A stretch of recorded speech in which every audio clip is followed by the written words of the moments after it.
كريم صلى الله عليه وسلم سيدنا كريم صلى الله عليه وسلم. الحمد للہ والصلاة والسلام علی سیدنا و مولانا و ملجانا و مأوانا محمد صلی اللہ علیہ وسلم النبی الامی العربی القرشی الحاشمی الابتحی المکی المدنی التحامی الشاہد المشہود الولی المقرب اما بعد فاعوذ باللہ من الشیطان الرجیم بسم اللہ الرحمن الرحیم قال اللہ تبارک و تعالی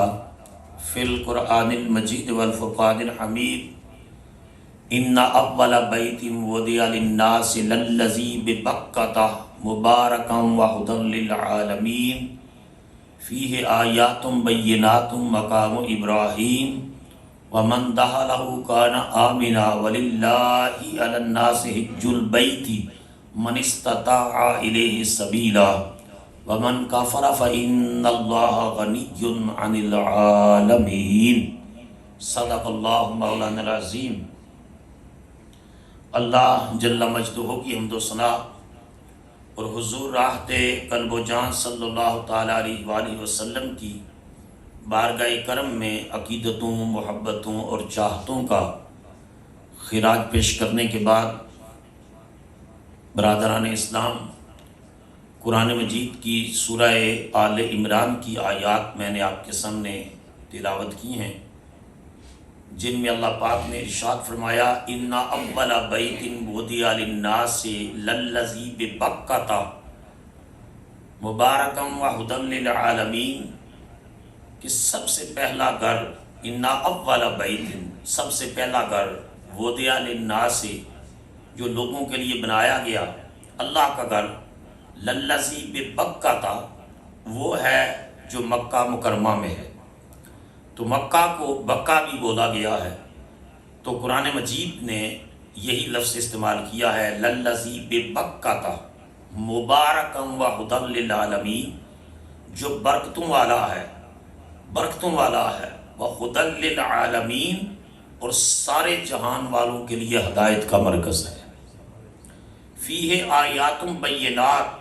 اس میں واضح نشانیاں ہیں، مقام ابراہیم، اور اس میں مقام ابراہیم بھی ہے. فیہ آیات بینات مقام ابراہیم ومن دخلہ کان آمنا، اور جو شخص اس گھر میں داخل ہو گیا وہ امن میں آ جاتا ہے، سلامتی میں آ جاتا ہے، سیکیورٹی میں آ جاتا ہے، اللہ کی حفاظت کے حصار میں آ جاتا ہے. ومن کفر فإن اللہ غنی عن العالمین، اور جو شخص کفر کا راستہ اختیار کرتا ہے، تمرد کا راستہ اختیار کرتا ہے، ارتداد کا راستہ اختیار کرتا ہے، وہ جان لے کہ اللہ تعالیٰ تمام جہانوں سے بے نیاز ہے، اللہ کو کسی کی پرواہ نہیں ہے. تو یہ آیت کریمہ، آیات بینات، یہ واضح کرتی ہیں کہ سب سے پہلا روئے زمین کے اوپر جو اللہ کا گھر بنا وہ خانہ کعبہ ہے، بیت اللہ شریف ہے، جو مکہ مکرمہ میں ہے. یہودیوں نے یہ بات کہی کہ تمام نبیوں کا قبلہ بیت المقدس رہا ہے، اور مسلمانوں نے یہ کیا کیا ہے کہ بیت المقدس کو چھوڑ کر مکہ مکرمہ کے کعبے کو قبلہ بنا لیا ہے. تو وہ کلیم بھی یہ کرتے تھے کہ بیت المقدس جو ہے وہ یہی سب سے پہلا اللہ کا گھر ہے. تو اللہ تعالیٰ نے ان آیات میں یہودیوں کے اس کلیم کی نفی کی کہ فرمایا کہ بیت المقدس، مسجد اقصیٰ، وہ اللہ کا گھر پہلے نہیں بنا، بلکہ قرآن کہہ رہا ہے ان اول بیت وضع للناس للذی ببکۃ، سب سے پہلا روئے زمین کے اوپر جو اللہ کا گھر بنا وہ بیت اللہ ہے، جو مکہ مکرمہ کے اندر موجود ہے. اور بیت المقدس عارضی طور پر رسول اللہ صلی اللہ علیہ وسلم نے بھی اس کی طرف منہ کر کے نمازیں پڑھی اور وہ قبلہ رہا، لیکن دائمی اور مستقل قبلہ اہل ایمان کے لیے وہ بیت اللہ شریف کو بنایا گیا. اور حدیث مبارکہ میں ہے کہ بیت المقدس مسجد اقصیٰ سے 40 سال قبل اللہ کا گھر یہ بیت اللہ شریف جو ہے مکہ مکرمہ میں یہ بنایا گیا. اور اس کے بنانے کی بھی ایک تاریخ ہے، اس کی تعمیر کی ایک تاریخ ہے کہ سب سے پہلے اللہ کے حکم سے فرشتوں نے اس گھر کو بنایا، اور پھر جب فرشتوں نے بنایا اور پھر سیدنا آدم علیہ السلام علی نبینا علیہ السلام زمین پر آئے، تو ایک روایت ہے کہ یہ نشاندہی کی گئی کہ آپ کو پتہ ہے وہ سری لنکا کہ اس ماؤنٹین میں آج بھی ان کا قدم ہے، تو ان کی نشاندہی کی گئی کہ یہاں آپ جو ہے وہ اللہ کا گھر ہے. اور پھر اس کی تعمیر حضرت آدم علیہ السلام نے کی ہے دوسری مرتبہ. اور حضرت آدم علیہ السلام کے بعد پھر جب حضرت نوح علیہ السلام کا دور آیا، یعنی اس سے پہلے بلکہ حضرت شیش علیہ السلام نے جو ہے اس کی تعمیر کی، اور اس کے بعد طوفان نوح آیا، اور طوفان نوح میں کعبۃ اللہ کو آسمانوں پر اٹھا لیا گیا. دینی اور تاریخی شواہد یہ بتاتے ہیں کہ اللہ کے گھر کو، خانہ کعبہ کو آسمانوں پر اٹھا لیا گیا اس کی عزت اور حرمت کی وجہ سے کر کے. جب فلڈ آیا، طوفان آیا، پھر جب حضرت ابراہیم علیہ السلام کا عہد مبارک آتا، حضرت ابراہیم علیہ السلام کی دعوت ایک عالمگیر دعوت تھی کہ آپ عراق، موجودہ جو عراق ہے اس کا کیپٹل تھا یہ ار میں آپ پیدا ہوتے ہیں، اور پھر وہاں اللہ کی وحدانیت کا چرچا کرتے ہیں، دین کی دعوت اور ابلاغ کا کام کرتے ہیں، یہاں تک کہ آپ کو جو ہے عراق سے نکال دیا جاتا ہے اور آپ مصر تشریف لے آتے ہیں، اور مصر سے پھر شام اور فلسطین تک آپ کا کی دعوت کا مرکز رہا، سیریا بھی رہا اور یہ پیلسٹائن یہ بھی رہا آپ کی دعوت کا مرکز. آپ کے بھتیجے ہیں حضرت لوط علیہ السلام. لوط علیہ السلام کو جورڈن کے اندر، اردن جو ہے جورڈن، وہاں اپوائنٹ کیا کہ وہاں اللہ کے دین کی دعوت اور دین کی تبلیغ کا کام کرے جورڈن کے اندر. اور اپنی بیوی جو بادشاہ مصر کی بیٹی تھی ہاجرہ رضی اللہ تعالی عنہ، ان کو اور شیرخوار بچے اسماعیل علیہ السلام کو لے کر کے پھر آپ جو ہے وہ مکہ مکرمہ کی طرف آئے ہیں اللہ کے حکم سے. آپ دیکھیے فلسطین، شام آپ کی دعوت کا مرکز، اور وہاں سے اللہ کے دین، اور جورڈن میں اپنے بھتیجے حضرت لوط علیہ السلام کو اپوائنٹ کیا، اور حضرت ہاجرہ کو لے کر کے اور اسماعیل شیرخوار بچے کو لے کر کے بیت اللہ شریف کہ جہاں اب وہاں موجود نہیں ہے لیکن اس کی فاؤنڈیشنز وہاں ہیں، وہاں پہنچے ہیں. اب کچھ لوگ یہاں انکار کرتے ہیں کہ جو وہاں بیت اللہ تھا نہیں، بیت اللہ شریف تھا، اس کی عمارت نہیں تھی، اور اس کی تائید قرآن مجید سے بھی ہوتا ہے، بھی ہوتی ہے، اور شہادت ملتی ہے کہ حضرت ابراہیم علیہ السلام نے اپنی بیوی حضرت ہاجرہ رضی اللہ تعالی عنہ اور اپنے لخت جگر حضرت اسماعیل علیہ السلام ان کو وہاں ٹھہرایا. صحیح بخاری میں امام بخاری نے اس حدیث کو روایت کیا ہے کہ جب ان کو وہاں ٹھہرا کر کے سنیہ کے پہاڑ تک آپ آئے، پیچھے سے حضرت ہاجرہ آوازیں دے رہی ہیں، ابراہیم مجھے اور میرے دودھ پیتے بچے کو کہاں چھوڑ کے جا رہے ہیں؟ آپ جواب نہیں دیتے، اور پھر جو ہے وہ آپ بار بار پوچھتی ہیں، اور پھر جب بار بار اصرار کیا جاتا ہے تو آپ ارشاد فرماتے ہیں کہ میں تمہیں اللہ کے حوالے کر کے جا رہا ہوں. اور امام بخاری نے کہا کہ سنیہ پہاڑ کے پاس جا کر وہاں ایک دعا مانگی، اور وہ دعا قرآن مجید نے بھی بیان کی ہے کہ ربنا انی اسکنت من ذریتی بواد غیر ذی زرع عند بیتک المحرم. اے اللہ، اے میرے رب، اے ہمارے رب، انی اسکنت من ذریتی، میں نے سکونت دی ہے، میں نے ریزیڈائی کیا ہے، میں نے رہائش دی ہے، من ذریتی اپنی اولاد کو، بواد غیر ذی زرع، ایک غیر کاشتکار جو وادی ہے اس میں. اگلے لفظ قرآن کے ہیں عند بیتک المحرم، تیرے حرمت والے گھر کے پاس. تو یہ جو لفظ ہے قرآن کے عند بیتک المحرم، تیرے حرمت والے گھر کے پاس، اس بات کی دلیل ہے کہ حضرت ہاجرہ اور حضرت اسماعیل کو جب وہاں چھوڑا ہے تو اللہ کا گھر موجود تھا، اس کا ڈھانچہ نہیں تھا، سٹرکچر نہیں تھا، عمارت نہیں تھی، لیکن اللہ کے گھر کی فاؤنڈیشنز وہاں موجود تھیں۔ اسی وجہ سے کہا کہ ربنا انی اسکنت من ذریتی بواد غیر ذی زرع عند بیتک المحرم، تیرے حرمت والے گھر کے پاس یا اللہ میں اپنی اولاد کو، اپنی ذریت کو چھوڑ کے جا رہا ہوں۔ اب پھر آپ چھوڑ کر وہاں سے واپس آ گئے ہیں، اور اس بات کی گواہی موجود ہے کہ حضرت ہاجرہ بوادی غیر ذی زرع، دور دور تک نہ مکان ہے نہ مکین ہے، نام و نشان نہیں ہے آبادی کا، اور حتیٰ کہ کوئی ویل اور کنواں نہیں ہے جہاں سے پانی دیا جا سکے۔ اور حضرت ہاجرہ اپنے شیرخوار بچے، آپ کو پتا ہے کہ کتنے دنوں کا کھانا دے کر گئے ہوں گے، کتنا پانی دے کر گئے ہوں گے، کتنی جلدی وہ ختم ہو گیا ہوگا، اور آپ اس شیرخوار بچے کے لیے جو ہے وہ پانی کی تلاش میں صفا کی طرف جاتی ہیں، پہاڑی کی چوٹی پر چڑھتی ہیں، پھر دوڑ کر آتی ہیں کہ میرے لخت جگر کو کوئی چیز نقصان نہ پہنچا دے، پھر مروہ کی طرف جاتی ہیں، اضطراب کی حالت میں 7 چکر صفا کے اوپر، 7 چکر مروہ کے اوپر لگائے ہیں، اور اضطراب کی عالم میں پانی کی تلاش بھی اور اپنے بیٹے کی فکر مندی بھی ہے، اور 7 چکر ادھر لگائے، 7 ادھر لگا کے واپس آتی ہیں تو اسماعیل کی ننھی ایڑی کی رگڑ سے اللہ پاک نے پانی کا چشمہ جاری فرما دیا، اور وہاں آپ جو ہے چھوٹی سی بنی بناتی ہیں، فرماتی ہیں زم زم رک جا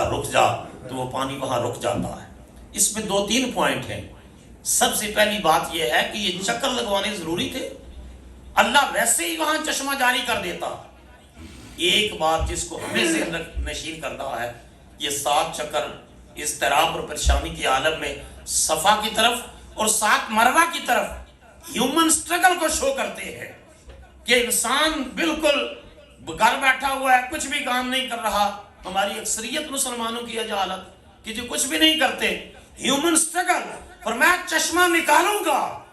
لیکن دوڑ لگانا تیرا کام ہے، چشمہ نکالنا میرا کام ہے، جد و جہد کرنا تیرا کام ہے۔ ہیومن سٹرگل کو انکرج کیا گیا، اور صفا اور مروہ کی طرف۔ اور دوسری بات، ہیومن سٹرگل کے ساتھ ساتھ اللہ کی ذات پر یقین کامل ہو کہ میں جو کام کر رہا ہوں میرا رب اس کام کے اوپر ضرور میری مدد کرے گا، اور اسی یقین کے ساتھ دوڑ رہی ہیں، اسی یقین کے ساتھ ہی تو پانی کی تلاش میں نکلی ہیں، اور اللہ پھر اس محنت کے نتیجے ضائع نہیں کرتا، اللہ محنتوں کے نتیجے اور پھل عطا کیا کرتا ہے۔ اسی وجہ سے کر کے ان 14 چکروں کا نتیجہ اللہ نے اسماعیل کے پاؤں کی رگڑ سے، ایڑی کی رگڑ سے چشمہ جاری کر دیا ہے۔ اور اللہ پاک نے وہ پہاڑیاں جن پہاڑیوں پر وہ نے چکر لگائے ہیں، اللہ نے ان پہاڑیوں کا ذکر قرآن میں کیا، ان الصفا والمروۃ من شعائر اللہ، فرمایا صفا اور مروہ پہاڑیاں اللہ کی نشانیاں ہیں، قیامت تک کے لیے میں اس یاد اور سنت کو زندہ رکھوں گا، جو میری بندی کے جہاں قدم لگے ہیں وہ اللہ کی نشانیاں بن گئی، وہ میری نشانیاں بن گئی۔ اور حضرت اسماعیل کے پاؤں کی رگڑ سے یہ چشمہ پھوٹا ہے، 4000 سال کا زمانہ بیت گیا ہے، 4، اور یہ ریکارڈڈ ہیومن ہسٹری کا پیریڈ ہے۔ وہ چشمہ جاری ہے، تیل کے کنویں تو خشک ہو سکتے ہیں لیکن وہ چشمہ نہیں خشک ہو سکتا جو خدا کے پیغمبر کے پاؤں کی رگڑ کے نتیجے میں جاری ہوا ہے، وہ قیامت تک جاری ہے اور جاری رہے گا۔ اور حضرت ابراہیم علیہ السلام کچھ عرصے کے بعد آپ تشریف لاتے ہیں دوبارہ، اور دیکھتے ہیں کہ اسماعیل جو ہے، اب پانی آیا ہے نا، تو آبادیوں، لوگ جو قافلے ہیں انہوں نے بھی پڑاؤ کرنا شروع کر دیا۔ اب یہاں پاپولیشن، ہیومن جو انسانی آبادی ہے اس کا آغاز ہو جاتا ہے۔ جو قافلے پہلے پانی کی تلاش میں، جہاں کوئی چرند پرند نظر آتا تو سمجھتے یہ پانی ہے، اور وہ قافلے آ کر ٹھہرنا شروع ہو گئے ہیں، وہاں لوگوں نے رہائش اختیار کرنا شروع کر دی ہے۔ حضرت ابراہیم علیہ السلام تشریف لاتے ہیں تو اسماعیل کی عمر جو ہے وہ بڑی ہو گئی ہے، پھر آپ تشریف لے جاتے ہیں پھر آتے ہیں تو اسماعیل اب اور زیادہ جوان ہو گئے ہیں. اب اللہ تعالیٰ کی طرف سے حکم ملتا ہے کہ ابراہیم اب میرے گھر کی تعمیر کرو. تو پہاڑ کے 5 پتھروں سے حضرت ابراہیم علیہ السلام اپنے لخت جگر حضرت اسماعیل علیہ السلام کو لے کر کے اللہ کے گھر کی دیواروں کو اونچا کرتے ہیں. اب قرآن مجید کہتا ہے اِذْ يَرْفَعُ إِبْرَاهِيمُ الْقَوَاعِدَ مِنَ الْبَيْتِ وَإِسْمَاعِيلُ، جب ابراہیم اسماعیل کے ساتھ مل کر اللہ کے گھر کی دیواروں کو اونچا کر رہے تھے، اللہ نے 2500 سال کے بعد اس واقعہ کے 2500 سال کے بعد رسول اللہ صلی اللہ علیہ وسلم پر قرآن مجید نازل کیا اور ابراہیم اور اسماعیل علیہ السلام کے اس تعمیر کعبہ کا ذکر قرآن میں کیا تاکہ وہ یاد باقی رہے. ابراہیم اپنے بیٹے کے ساتھ مل کے میرا گھر بناتے رہے، میرے گھر کی تعمیر کرتے رہے. اور جب گھر کی تعمیر مکمل کی تو ایک جگہ جہاں ہمارے کنٹریکٹرز کافل لگاتے ہیں کہ یہاں جو ہے وہ اونچا ہو گیا ہے، تو وہاں ایک حضرت اسماعیل پتھر دیوار اونچی ہو گئی ہے، قد سے اونچی ہو گئی ہے، اب مزید اس کے اوپر پتھر رکھنا ہے تو کسی اور پتھر کو بطور اسکافل استعمال کرنا ہے. تو ایک پتھر حضرت اسماعیل اٹھا کر لاتے ہیں اور ابراہیم اس کے اوپر پاؤں رکھتے ہیں اور کھڑے ہو کر دیوار کو اونچا کرتے ہیں. خدا کو اپنے خلیل کا یہ انداز بھی پسند آتا ہے اور اپنے حبیب کو حکم دیتا ہے کہ وَاتَّخِذُوا مِن مَّقَامِ إِبْرَاهِيمَ مُصَلًّى، کہ جہاں ابراہیم کے قدم لگے ہیں نا اس جگہ کو میرے حبیب مصلی بنا لو، اس کو عبادت گاہ بنا لو، اس کو سجدہ گاہ بنا لو. ابراہیم خلیل اللہ کی یاد کو اس طرح باقی رکھا ہے کہ اس جگہ کو قیامت تک کے حاجیوں اور معتمرین عمرہ کرنے والوں کے لیے اس جگہ کو عبادت گاہ اور سجدہ گاہ بنا دیا. آج بھی حاجی اور عمرہ کرنے والا مقام ابراہیم پر حکم ہے طواف کے بعد وہاں نفل پڑھے اور نماز ادا کرے، اس کو ثواب ملے گا. سنت رسول اللہ صلی اللہ علیہ وسلم کی بھی ادا ہوگی. اب جب گھر بن گیا پروردگار اب کیا کریں؟ فرمایا ان تخر بیتی للطائفین والعاکفین ورکع السجود، اب میرے گھر کو صاف کرو، باپ اور بیٹا مل کے طواف کرنے والوں کے لیے، رکوع کرنے والوں کے لیے، سجدہ کرنے والوں کے لیے اب میرے گھر کو صاف کرو. تو اللہ کے گھر کی صفائی کرنا یہ سنت ابراہیمی بھی ہے، سنت اسماعیلی بھی ہے، سنت محمد عربی بھی صلی اللہ تعالی وسلم. ایک مرتبہ ایک شخص مسجد نبوی شریف کی صفائی کر رہا تو اس وقت تو کارپٹ نہیں تھے، آج بھی کارپٹ پہ جب ویکم کریں تو تھوڑی بہت ہی گرد تو اٹھتی ہے. تو سیدنا فاروق اعظم رضی اللہ تعالیٰ نے، انسانی فطرت ہے، طبیعت ہے، جب گرد آتا ہے تو انسان اپنے چہرے کو کور کرتا. تو حضرت فاروق اعظم رضی اللہ تعالیٰ نے جو ہے وہ جو مسجد کی صفائی کر رہا تھا تو گرد دور اڑ رہی تھی تو آپ نے اپنے چہرے پر کپڑا کیا. تو وہ جو صفائی کرنے والا تھا اس نے کہا کہ امیر المومنین آپ نے حضور کا یہ ارشاد نہیں سنا کہ جس جسم پر مسجد کی مٹی بھی پڑتی ہے اللہ دوزخ کی آگ کو حرام کر دیتا. تو آپ نے اسی وقت جو ہے وہ کپڑا ہٹا دیا اور فرمایا کہ اب گرد آنے دو کیونکہ اللہ کے گھر کی صفائی کی نتیجے میں یہ گرد آ رہی ہے. تو آپ کو اندازہ نہیں ہے کہ مسجد اقصیٰ کی بات کی تو اللہ نے فرمایا اس کے ارد گرد برکتیں ہیں. مسجد حرام کی بات کی مبارکم و ہدی للعالمین، برکتوں والا ہے یہ گھر اور جہان کے لیے ہدایت کا مرکز ہے. تو جہاں اللہ کا گھر ہوتا ہے وہاں اللہ کی برکتیں بھی ہوتی ہیں، رحمتیں بھی ہوتی ہیں. اس وجہ سے کر کے آپ خود اپنا تجزیہ کریں. آپ گھر میں بیٹھے ہیں ٹی وی کے سامنے، آپ اپنے اندر کو دیکھیں کہ کیا مجھے وہ فیلنگز انر سیٹسفیکشن ہو رہی ہے. جو ہی آپ مسجد میں آتے ہیں آپ کو اللہ تعالیٰ کی طرف سے تمانیت کا نور ملنا شروع ہو جاتا ہے، سکون قلب ملنا شروع ہو جاتا ہے. اس کی وجہ اللہ کے گھر میں قرآن مجید پڑھا جاتا ہے، سجدے ہوتے ہیں، نماز پڑھی جاتی ہے، عبادت ہوتی ہے. ان ساری چیزوں کی اللہ تعالیٰ اس ماحول کو بھی برکتیں عطا فرماتا ہے. اب جب گھر صفائی بھی ہوگی پروردگار اب کیا کرے؟ فرمایا وَأَذِّن فِي النَّاسِ بِالْحَجِّ يَأْتُوكَ عَلَىٰ كُلِّ ضَامِرٍ وَيَأْتِيكَ مِنْ كُلِّ فَجٍّ وَيَأْتُوكَ مِنْ كُلِّ فَجٍّ عَمِيقٍ۔ اب لوگوں کو حج کے لیے بلاؤ، وہ دبلے پتلے جانوروں پر اور پیدل چل کے میرے گھر کی حج کے لیے رہے۔ اب ایک کوسچن مارک آ گیا میرے مالک، یہاں میں نے اپنے بیٹے کے ساتھ مل کے، دو باپ بیٹا ہیں، سیدہ ہاجرہ ہانڈی پکاتی ہوں گی، کھانے کا اہتمام، اور باپ معمار بن کر اور بیٹا مزدور بن کر اللہ کا گھر بنا رہے ہیں۔ اب گھر تو بن گیا، صفائی بھی کر دی، یا اللہ میں بلاتا ہوں، میری آواز کون سنے گا؟ کوئی کمیونیکیشن ڈیوائس نہیں ہے امریکہ میں، یہاں آن لائن پوری دنیا میں کو میڈیا نے ایک گلوبل ویلیج بنا دیا ہے، ایک سمٹا ہوا دیہات بنا دیا ہے میڈیا نے، پوری دنیا میڈیا کے ذریعے لنکڈ ہو گئی ہے، اور پوری ورلڈ میں جو ہے وہ جو بات کی جاتی ہے، تصویر بھی دیکھی جاتی ہے، آواز بھی سنی جاتی ہے۔ لیکن آج سے 4000 سال قبل جب یہ بات آتی ہے کہ میرے بندوں کو حج کے لیے بلاؤ، وَأَذِّنْ فِي النَّاسِ بِالْحَجِّ، لوگوں کو حج کے لیے بلاؤ، تو عرض کی پروردگار بلاتا ہوں تیرا حکم سر آنکھوں پر، میری آواز اس پہاڑ کے پیچھے تک نہیں جائے گی، کس طرح بلاؤں؟ حکم آتا ہے، یہ قرآن میں نہیں ہے، حدیث میں ہے کہ ابراہیم وَأَذِّنْ وَعَلَيَّ الْإِبْلَاغُ، بلانا تیرا کام ہے، آواز پہنچانا ہمارا کام۔ اونچا بولو نا، آواز میں پہنچاؤں گا۔ اب جب یہ حکم آ گیا تو حضرت ابراہیم علیہ السلام پہاڑ کی چوٹی پر گئے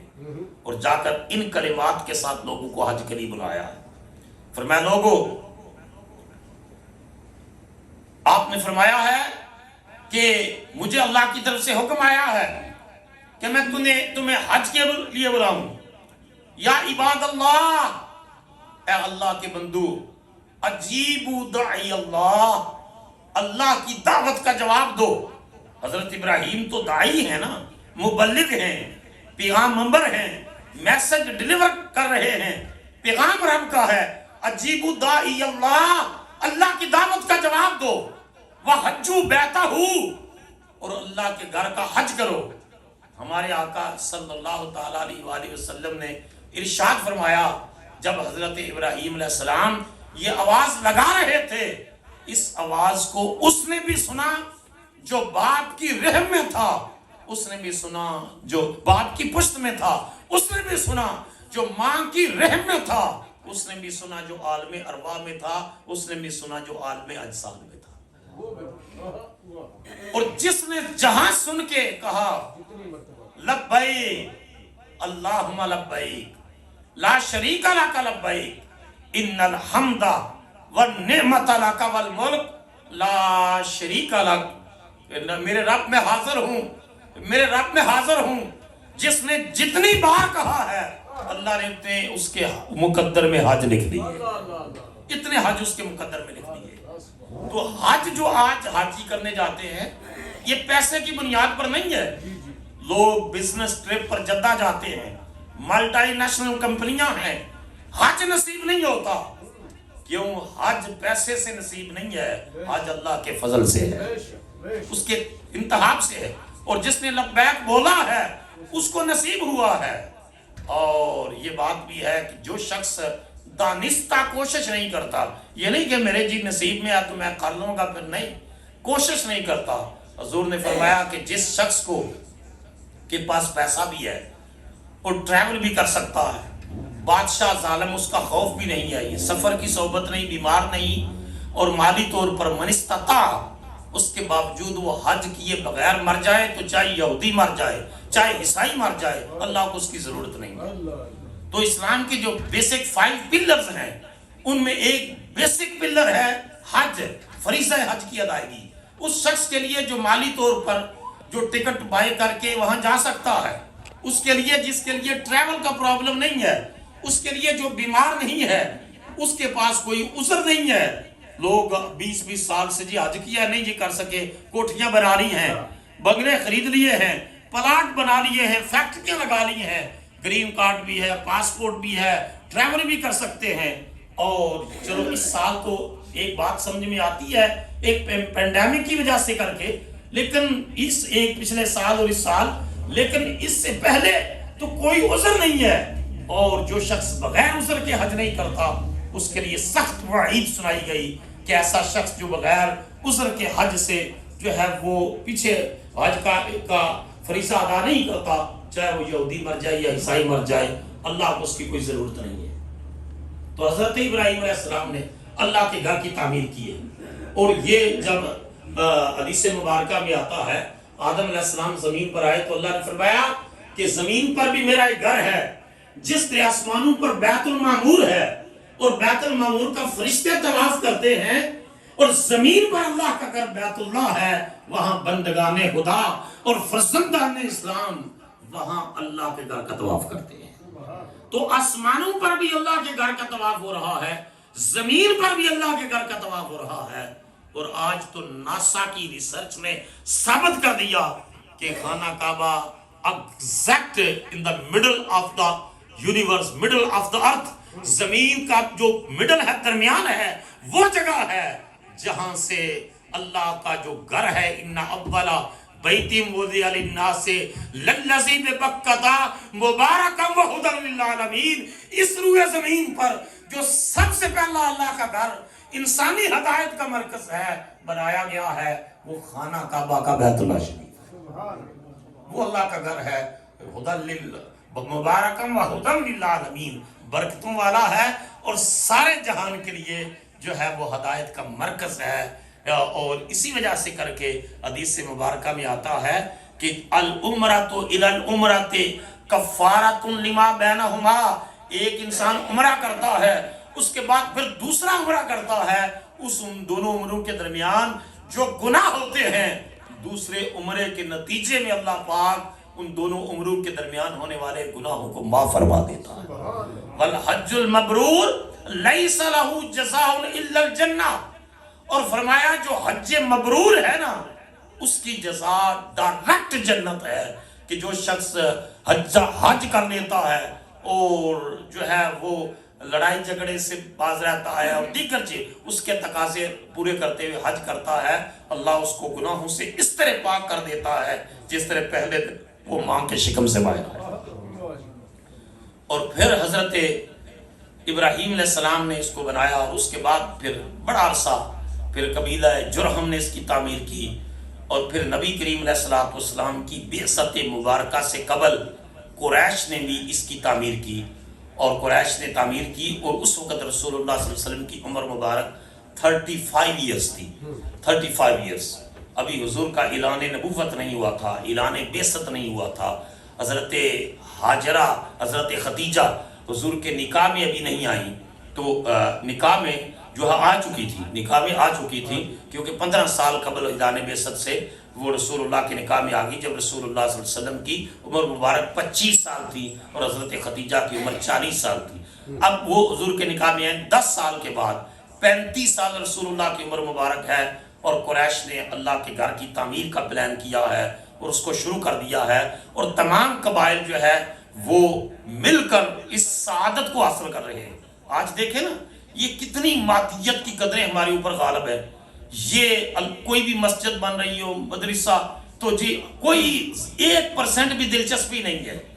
ایک وقت تھا کہ وہ اینٹ گارے میں دلچسپی لیتے تھے، آج تو کنٹریکٹر ہائر کیا جاتا ہے، لیکن کتنی دلچسپی ہے کہ اللہ کے گھر کا یہ میں کارپٹ لے آؤں، میں پنکھا لے آؤں، میں کوئی چیز لے آؤں۔ اس دور میں جب اعلان اسلام کا اعلان نہیں ہوا، رسول اللہ صلی اللہ علیہ وسلم کی اعلان بعثت نہیں ہوا، اسلام تو آدم علیہ السلام سے چلا تھا، حضور کا اعلان بعثت نہیں ہوا، اس دور میں بھی دین ابراہیم کی باقیات ایسی ہیں کہ حضور کے اعلان نبوت سے 5 سال قبل خانہ کعبہ کی تعمیر کا اعلان ہوتا ہے، تو مکہ مکرمہ کا ہر خاندان آگے بڑھ چڑھ کر اللہ کے گھر کی تعمیر میں حصہ لیتا ہے، اور اللہ کے گھر کی تعمیر میں حصہ لیتا ہے، اور سارے جو ہے اس میں پارٹیسپیٹ کرتے ہیں۔ رسول اللہ صلی اللہ علیہ وسلم بنفس نفیس بنو ہاشم کی طرف سے نبی کریم علیہ السلام نے اس میں پارٹیسپیٹ کیا ہے کہ ہم اللہ کا گھر بنا رہے ہیں۔ اب ایک پوائنٹ کے اوپر آ کر ٹرائبل لائف ہے، اختلاف ہو گیا، اور اختلاف اس درجے کا ہوا کہ تلواریں میں گرائیں، کہ جب یہ آسمانوں سے آیا حجر اسود، اللہ کی طرف سے جنتی پتھر ہے، اس کو جب نصب کرنے کی باری آئی تو اختلاف ہوا کہ یہ قبیل بنو عدی کرے گا یا بنو ہاشم کرے گا۔ کون کس خاندان کو یہ سعادت ملے؟ ایک خاندان کہتا ہے میں، دوسرا کہتا ہے میں، کیونکہ کسی کے ذمہ کعبہ کی تولیت ہے، مینجمنٹ ہے، کوئی کسی کے ذمہ حاجیوں کو پانی پلانا ہے، مختلف ڈیوٹیاں تھیں۔ اب اس میں جب اختلاف بڑھا تو جو بڑے لوگ تھے، سمجھدار لوگ تھے، انہوں نے کہا کہ اس اختلاف کا حل کیا ہے، سولوشن کیا ہے؟ انہوں نے کہا حل یہ ہے کہ کل جو شخص سب سے پہلے بیت اللہ شریف میں انٹر ہوگا اس کو ہم آربیٹریٹر، ثالث مقرر کر دیں گے کہ وہ اعلان کرے گا کس خاندان کے حصے میں یہ سعادت آئے گی کہ اس جنتی پتھر کو، حجر اسود کو اٹھا کر اس جگہ پر نصب کرے۔ اور اس پر سب نے اتفاق کر لیا، اور سب سے پہلے حرم پاک کے اندر آنے والی ہستی جو تھی وہ محمد رسول اللہ کی۔ نعرہ تکبیر، نعرہ رسالت، سیدی مرشدی۔ سب سے پہلے رسول اللہ صلی اللہ علیہ وسلم وہاں پہنچے ہیں، اور جب بھی حضور تشریف لاتے نا، رسول اللہ کا کریکٹر اتنا بڑا تھا اور اتنا سٹرانگ تھا کہ رسول اللہ کو نام سے کم لوگ بلاتے تھے۔ اعلان نبوت و بعثت سے قبل بھی نام سے کم بلاتے تھے۔ جو ہی حضور کسی مجلس میں جاتے تو عرب کہتے جال امینو، امین آ گیا۔ کبھی کہتے جال صادقو، صادق آ گیا ہے، سچا آ گیا ہے۔ تو یہ جو دو ہیومن کریکٹرسٹک ہیں ہیومن پرسنالٹی کی، آنیسٹی اور ٹروتھفلنس، آج ماڈرن آرگنائزیشنل سٹرکچر ان کے اوپر کھڑا ہے، بزنس کوڈز اس کے اوپر بنتے ہیں کہ انسان ٹروتھفل ہو اور اس کے اندر آنیسٹی اور انٹیگریٹی ہو، دیانتداری ہو اور سچا ہو۔ یہ دو چیزوں کے اوپر آج جو ہے پورا جدید تمدن کھڑا ہے، اور رسول اللہ صلی اللہ علیہ وسلم اعلان نبوت سے قبل انہی دو ہیومن کوالٹیز اور کریکٹرسٹک سے پہچانے جاتے ہیں۔ حضور حرم میں داخل ہوئے تھے، کہتے ہیں امین آ گیا ہے، صادق آ گیا ہے، جو فیصلہ یہ امین کرے گا، صادق کرے گا، ہمیں منظور ہے۔ رسول اللہ صلی اللہ علیہ وسلم چاہتے تو رسول اللہ بنو ہاشم اپنے خاندان کے بارے میں اعلان کر دیتے کہ میرا خاندان یہ سعادت حاصل کرے گا، جنتی پتھر کو آسمانوں سے آنے والے، جنت سے آنے والے کو یہاں نصب کرے۔ رسول اللہ صلی اللہ علیہ وسلم ایک کولیکٹیو وزڈم کے ساتھ، اجتماعی دانش اس کو استعمال کرتے ہوئے رسول اللہ صلی اللہ علیہ وسلم نے فرمایا چادر منگائی جائے۔ چادر منگائی گئی، حضور نے اپنے مبارک ہاتھوں سے اس پتھر کو اٹھا کر کے اس جو ہے چادر کے اندر رکھا، اور اس کے بعد ہر ٹرائب کو آنر کرنے کے لیے حضور نے فرمایا تمام خاندان اس چادر کے کونوں کو پکڑ لیں جو اس کی تعمیر میں جو ہے وہ شامل ہیں، وہ پکڑ کے اس مقام پر لے آئے۔ سارے خاندانوں نے یہ سعادت سمجھتے ہوئے پکڑ کر لے آئے۔ جہاں اس قریب مقام پر لے آئے تو مصطفیٰ کریم نے اس کو اپنے ہاتھوں سے اٹھا کر اس جگہ پر نصب کر۔ اس سے دانش مندی، انٹلیکچولیزم مترشح ہوتا ہے اعلان نبوت سے قبل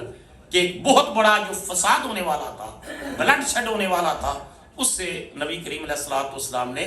اپنی پرافٹک سٹریٹجی کے ذریعے، اپنی نبوی حکمت عملی کے ذریعے اس بلڈ شیڈ سے مکہ کو بچا لیا ہے، اس خون ریزی سے مکہ کو بچا لیا ہے،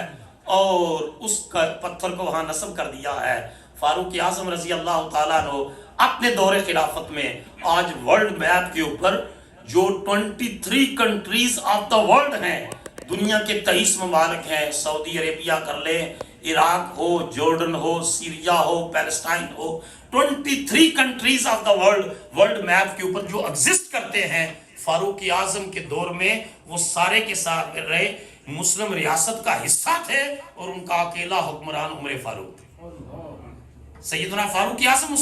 اس ریاست کے حکمران تھے۔ آپ وہاں آئے ہیں، حجر اسود کو آپ نے خطاب کیا ہے، آپ نے فرمایا انی اعلم انت حجر لا تنفع ولا تضر، میں جانتا ہوں کہ تم ایک پتھر ہے۔ اور جب یہ حدیث میں آتا ہے جنت سے آیا نا تو دودھ کی طرح سفید تھا، دودھ کی طرح سفید تھا۔ یہ لوگوں کے گناہوں کی جو نحوست ہوتی ہے، دیکھیں نا جس طرح نیکی کے اپنے اسپرچول ایفیکٹس ہوتے ہیں، اسی طرح برائی اور گناہ کے بیڈ ایفیکٹس ہوتے ہیں۔ لوگوں کے گناہوں کے اثرات کی وجہ سے یہ کالا ہو گیا۔ فرمایا انی اعلم انت حجر، میں جانتا ہوں کہ تو ایک جنتی پتھر ہے، لا تنفع ولا تضر، تو از خود نہ نفع دے سکتا ہے، از خود نہ نقصان دے سکتا ہے۔ واللہ ما قبلتک خدا کی قسم ہے پتھر میں تجھے کبھی نہیں چومتا، لیکن اس کے باوجود تجھے چومتا ہوں، الا انی رأیت رسول اللہ صلی اللہ علیہ وسلم یقبلک فقبلہ، میں تجھے کبھی نہ چومتا لیکن اس وجہ سے چوم رہا ہوں، میرے مصطفیٰ کو میں نے دیکھا، میرے آقا تجھے چوم رہے ہیں، رسول اللہ کے مبارک لب تیرے اوپر لگے ہیں، میرے کریم مصطفیٰ نے تجھے چوما ہے، اپنے آقا کی ادا کو زندہ کرنے کے لیے، اپنے آقا کی سنت کو زندہ کرنے کے لیے اے حجر اسود تجھے عمر فاروق چوم رہا ہے کہ جہاں جہاں مصطفیٰ کے قدم لگتے ہیں ہم اس جگہوں کی خاک کو بھی اپنی آنکھوں کا سرما بناتے ہیں۔ اقبال جیسا عاشق بھی کہتا ہے جب مغرب کا فلسفہ پڑھا، بڑے بڑے فلاسفر پڑھے، وہاں جو ہے وہ رسل کو پڑھا، نیٹشے کو پڑھا، جو ہے کارل مارکس کو پڑھا، شیکسپیئر کو پڑھا، تو اقبال کہتا تھا ہیرا نہ کر سکا مجھے جلوہ دانش فرنگ۔ آج ایک کتاب پڑھی، کہا جی یہ تو بہت بڑا رائٹر ہے، میں اس فلسفے یہ ٹی وی پر بیٹھ کے میں نے یہ کتاب پڑھی، یہ فلاں فلسفی کو پڑھا، میں فقر کو پڑھا، قرآن بھی پڑھا، جنہیں قرآن نہیں پڑھ سکا۔ اقبال ڈنکے کی چوٹ پر کہتا تھا ہیرا نہ کر سکا مجھے جلوہ دانش فرنگ، سرما ہے میری آنکھ کا خاک مدینہ و نجف، کہ میری آنکھوں میں رسول اللہ کے ڈیرے کا سرما، مدینہ کا سرما، اور نجف اشرف مولا کائنات سیدنا علی شیر خدا اس دا کا سرما ہے۔ فرنگیوں تمہاری دانش اور تمہاری فکر اور فلسفے مجھے انسپائر نہیں کرتے، میں انسپائریشن یا خدا کے قرآن سے لیتا ہوں یا محمد کے فرمان سے لیتا ہوں صلی اللہ تعالیٰ علیہ وآلہ وسلم۔ تو اس طرح کر کے جو حج اور عمرہ، اس کا میں نے ایک شارٹ سا ہسٹوریکل بیک گراؤنڈ بتایا ہے کہ اس کے بعد پھر نبی کریم علیہ الصلوۃ والسلام نے جو ہے کہ اعلان بعثت سے قبل تعمیر ہوئی، آگے بھی تعمیر کے مراحل ہیں، لیکن اب وقت ختم ہو گیا ہے۔ جو حضور یہ بھی اس سلسلے میں حدیث ہے کہ جس شخص نے ایمان کی حالت میں اس کو حجر اسود کو چوما اور اگر چوم نہیں سکا تو دور سے جو ہے اس طرح جو ہے وہ کس طرح عام کر دیا، تو وہ قیامت کے دن یہ حجر اسود کو اللہ آنکھیں بھی عطا کرے گا اور زبان بھی عطا کرے گا، اور جس نے ایمان کی حالت میں اس کے چوما ہے یہ اس شخص کے ایمان کی گواہی دے گا۔ اللہ رب العزت مجھے اور آپ سب کو بار بار حج بیت اللہ کی سعادت عطا فرمائے، اللہ ہم سب کو اونچا بولو آمین، عمرے کی سعادت عطا فرمائے، اللہ ہم سب کو حج کی سعادت عطا فرمائے، جن کو یہ سعادت بخشی اللہ بارے دیگر عطا فرمائے، اور جو رکاوٹیں ہیں، جو راستے کی پریشانیاں ہیں، یہ جو پینڈیمک ہے، اللہ ان تمام رکاوٹوں کو دور کر کے ہمیں بار بار حج اور عمرہ کی اور رسول اللہ کے در کی حاضری نصیب فرمائے۔ وما علینا الا البلاغ۔ سيدنا كريم صلى الله عليه وسلم، سيدنا كريم صلى الله